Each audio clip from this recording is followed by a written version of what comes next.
Secretary Allen, I'll start with you and follow up on your testimony that related to your efforts to have accurate and contemporary voter rolls.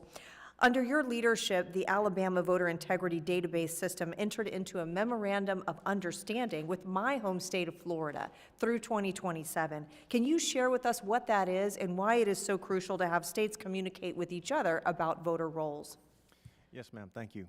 It is vitally important that states talk to each other, and we have been so very, very proud of these memorandums of understanding, not only with the state of Florida, but with Georgia and Tennessee and Mississippi and Louisiana, Arkansas, Kentucky, and most recently Texas.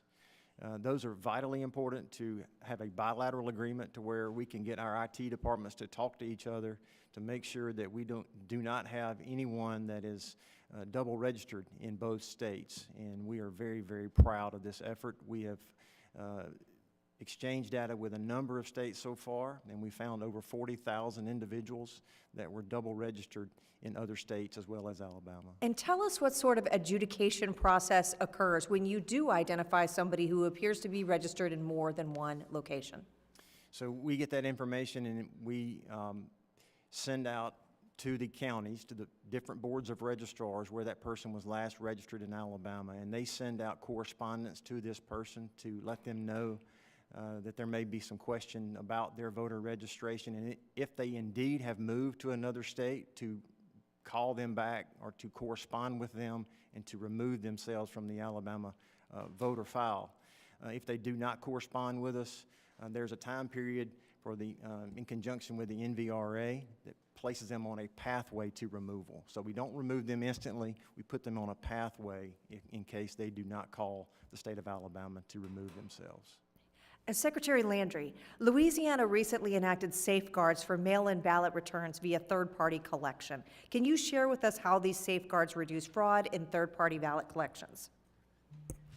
Sure, certainly. We passed some legislation last year that closed loopholes regarding ballot harvesting, and in addition to prohibiting individuals from picking up multiple ballots, we also now prohibit delivery by any method where one individual is delivering multiple ballots. So if you're not a family member, you can only deliver one ballot, whether it's to the Registrar of Voters' office or to a post office box.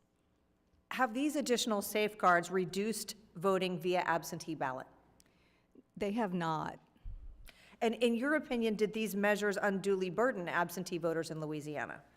They do not. In fact, we had a lawsuit regarding one of our new laws, and the plaintiffs, after the most recent election, moved to dismiss the lawsuit, and in the motion they mentioned that they were unable to find a single plaintiff who was impacted by the legislation. In spite of their thinking that they would, they couldn't find anyone. So we think they're just common sense measures, and they protect our most vulnerable voters. Secretary LaRose, Ohio, much like my home state, implemented pre-processing for mail-in ballots, which you mentioned in your testimony. We attribute rapid processing of absentee ballots as a crucial part of calling election results in a timely manner. Will you explain to us how early processing of ballots increases confidence in elections in Ohio? Yeah, thank you, Chairwoman. As soon as an absentee ballot arrives back at a county board of elections, it can be opened by a bipartisan team, a Democrat and Republican sitting there, slicing it open, checking the name, date of birth, last four of the social, state driver's license, and verifying the signature against the signature on file in the database. At that point, they can flatten it out. And let's not trivialize that. They have to be flattened out to go through the machine. Sometimes that takes some time to do. They flatten those ballots out, and they're ready to scan so that on election night, at 7:30 p.m. precisely, the very first ballots counted are those early votes and absentee votes, because they're all processed and ready to go.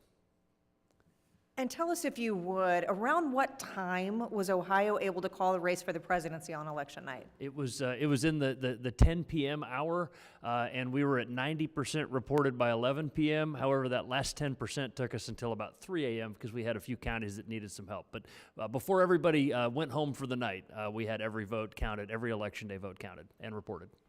Thank you, Secretary LaRose. I now recognize Ranking Member Sewell for 5 minutes for the purpose of questioning our witnesses.